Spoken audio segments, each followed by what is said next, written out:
Baik, bismillahirrahmanirrahim. Assalamualaikum warahmatullahi wabarakatuh. Di sini saya dari kelompok 8 akan mempresentasikan materi tentang akhlak sosial dalam mata kuliah Al-Islam, Al-Islam 2 dari Fakultas Psikologi angkatan 2021 kelas A. Di sini saya sebagai ketua kelompok, nama saya Alvin Siono Pratama, yang kedua ada teman saya yang bernama Nama saya Sofia Rini Nurafi. yang ketiga ada teman saya juga yang bernama Radisha Taviani Arianjali. Dan yang keempat ada teman saya juga yang bernama Yolanda Gusti Pratiwi. Baik, sebelum melanjutkan presentasi tentang akhlak sosial, saya akan membacakan surat Al-Isra ayat ke-37. A'udzubillahi minasyaitonirrajim. Bismillahirrahmanirrahim. Wala tamsi fil ardi marhan innaka lan takhriqal ardu wa lan tablughal jibala tulan.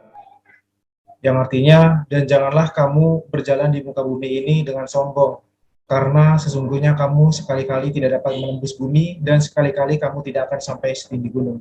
Shadaqallahul Azim. Baik, selanjutnya ada pandangan Islam tentang kehidupan sosial.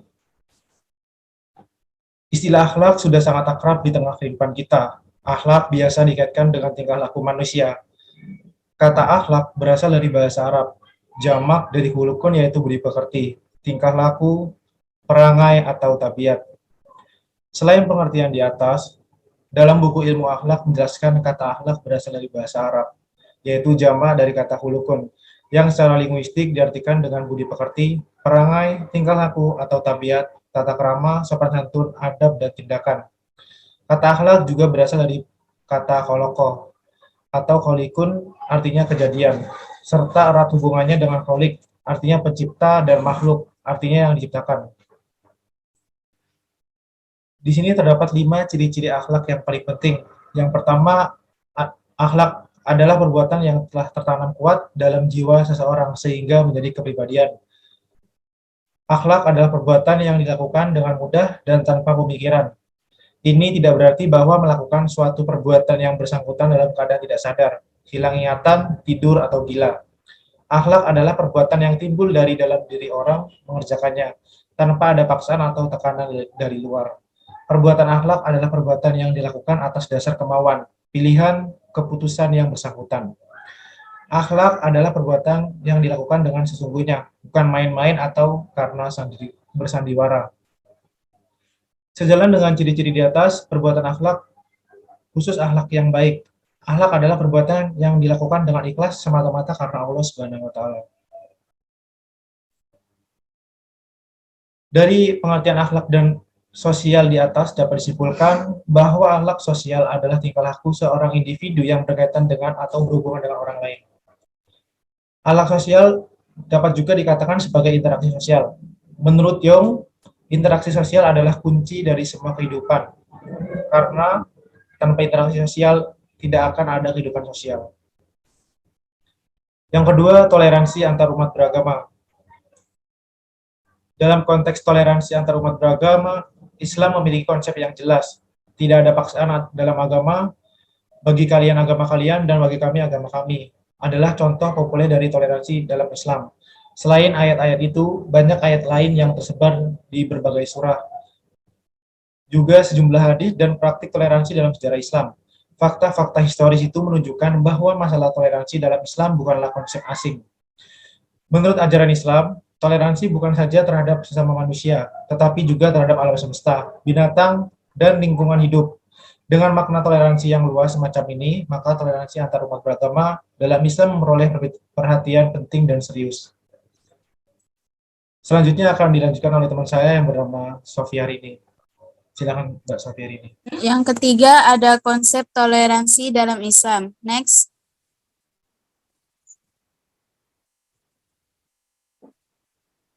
Islam menawarkan dialog dan toleransi dalam bentuk saling menghormati. Islam menyadari bahwa keragaman umat manusia dalam agama dan keyakinan adalah kehendak Allah.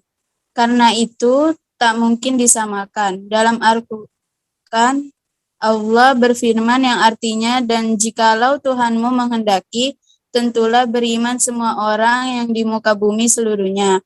Maka apakah kamu hendak memaksa manusia supaya mereka menjadi orang-orang yang beriman semuanya? Di bagian lain Allah mengingatkan yang artinya sesungguhnya ini adalah umatmu semua, wahai para rasul, yaitu umat yang tunggal, dan aku adalah Tuhanmu.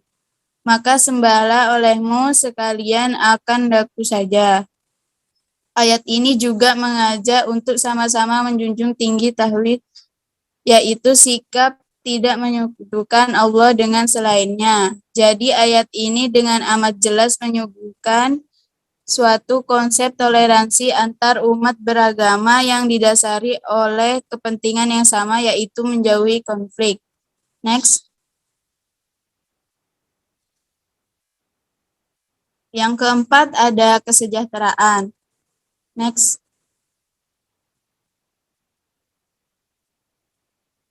Pengertian kesejahteraan.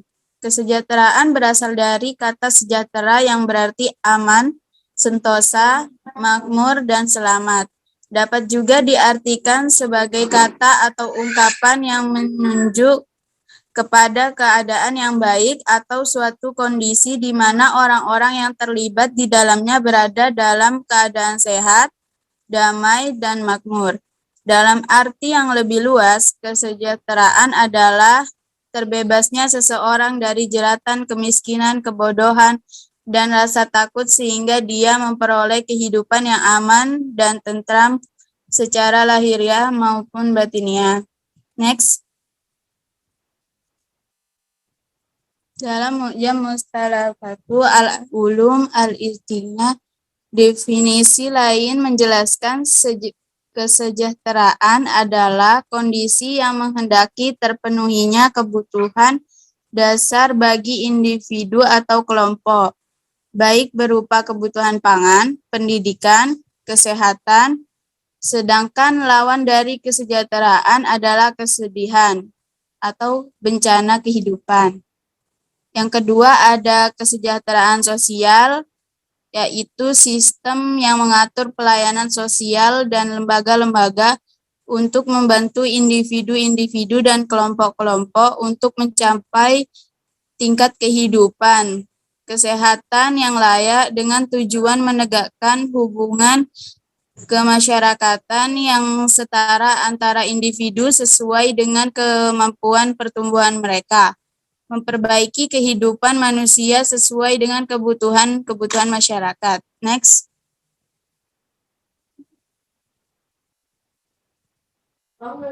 Dari uraian di atas, dasar-dasar filosofis ekonomi Islam dapat disimpulkan bahwa kesejahteraan dan keadilan distributif merupakan fondasi penting dalam ekonomi Islam, sehingga seluruh kegiatan ekonomi ditujukan untuk mencapai kesejahteraan, yaitu sukses di dunia maupun di akhirat. Yang selanjutnya akan dilanjutkan oleh teman saya, Tarisha. Baik, selanjutnya akan saya lanjutkan konsep kesejahteraan dalam ekonomi Islam. Next.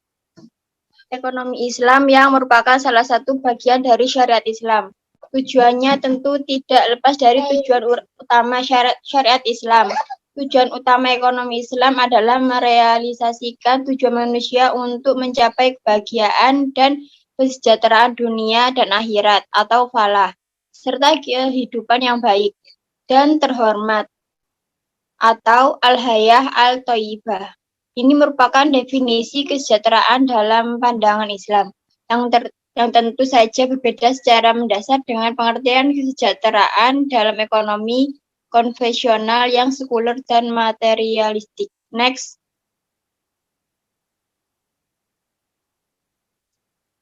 Beberapa indikator yang menunjukkan Islam adalah agama yang sangat peduli untuk mewujudkan kesejahteraan sosial. Ada 3.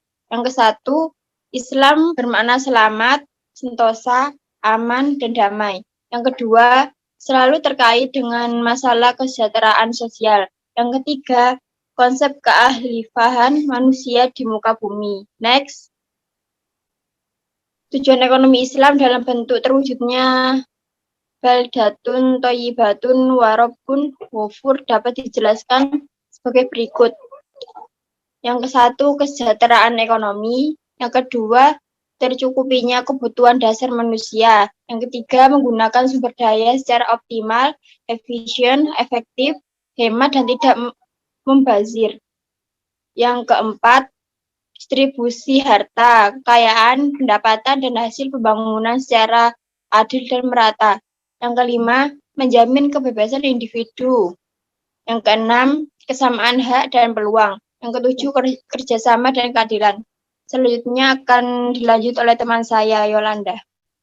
Selanjutnya, dalam ekonomi Islam, nilai instrumental yang strategis dan sangat berpengaruh pada tingkah laku ekonomi manusia dan masyarakat, serta pembangunan pada umumnya meliputi yang pertama ada zakat. Zakat memiliki peran penting dan signifikan dalam mendistribusi pendapatan dan kekayaan. Yang kedua ada pelarangan riba, yaitu suatu penolakan terhadap timbulnya risiko finansial tambahan yang ditetapkan dalam transaksi uang atau modal maupun jual beli yang dibebankan kepada satu pihak saja, sedangkan pihak lainnya dijamin keuntungannya. Yang ketiga ada kerjasama ekonomi. Dalam ekonomi, Islam merupakan kontra dan kompetisi bebas dari ekonomi kapitalisme dan kediktatoran ekonomi sosialis. Terus yang keempat, ada jaminan sosial. Tujuan dari jaminan sosial yaitu untuk menjamin tingkat dan kualitas hidup yang minimum bagi seluruh lapisan masyarakat. Selanjutnya yang kelima ada peran negara. Peran negara dalam fungsionalisasi ekonomi Islam. Dalam hal ini, negara berperan sebagai pemilik manfaat sumber-sumber, produsen, distributor, dan sekaligus sebagai lembaga pengawasan kehidupan ekonomi atau lembaga hisbah. Next. Selanjutnya ada indikator kesejahteraan dalam ekonomi Islam. Yang pertama ada ketergantungan penuh manusia kepada Tuhan pemilik Ka'bah, yaitu Allah Subhanahu wa Ta'ala. Yang kedua ada hilangnya rasa lapar atau terpenuhinya kebutuhan konsumsi. Yang ketiga, hilangnya rasa takut yang merupakan representasi dari terciptanya rasa aman, nyaman, dan damai. Next. Kesimpulannya yaitu kesejahteraan dapat diperoleh dengan membentuk mental, menjadi mental yang hanya bergantung kepada Sang Khalik atau bertakwa kepada Allah Subhanahu wa Ta'ala, dan juga berbicara dengan jujur dan benar, serta Allah Subhanahu wa Ta'ala juga menganjurkan untuk menyiapkan generasi penerus yang kuat, baik kuat dalam hal ketakwaannya kepada Allah Subhanahu wa Ta'ala maupun kuat dalam hal ekonomi. Sekian presentasi dari kelompok kami. Saya akhiri. Wassalamualaikum warahmatullahi wabarakatuh. Waalaikumsalam warahmatullahi wabarakatuh.